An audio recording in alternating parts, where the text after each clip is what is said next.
ও মামুনি, একটা ব্রেসলেট দাও তো, যেটা পরলেই মনের মানুষ আমাকে খুব ভালোবাসবে।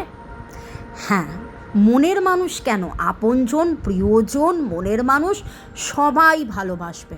সবার চেয়ে বেশি ভালোবাসা নিজের প্রতি। Self love, self care, self growth, নিজের আত্মমর্যাদা, আত্মসম্মান, নিজেকে চেনা জানা বোঝা, নিজের যত্ন নেওয়ার জন্যে একটা ক্রিস্টাল, রোজ কোয়ার্টজ, জেম গ্রেড এবং সাথে রয়েছে কার্নেলিয়ান। রোজ কোয়ার্টজ অন্যের নেগেটিভ নিতে সহ্য করতে করতে নিজে নেগেটিভ হয়ে যায়। তাই জন্যে রোজ কোয়ার্টজ সবসময় জেম গ্রেড পরা উচিত। আর সাথে রয়েছে কার্নেলিয়ান, যেটা রোজ কোয়ার্টজের নেগেটিভিটি পুরো কাটিয়ে দেবে।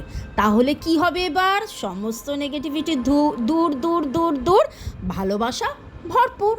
কিভাবে নেবেন, কি করতে হবে, রোজ কোয়ার্টজের সাথে কোন ক্রিস্টালটা দিয়ে ক্লিনজিং হবে এবং প্রচুর প্রচুর প্রচুর ভালোবাসা বাড়বে, জানার জন্যে হোয়াটসঅ্যাপ, স্ক্রিনশট আর হোয়াটসঅ্যাপ, সাথে কি লাইক, শেয়ার। ভালো থাকুন।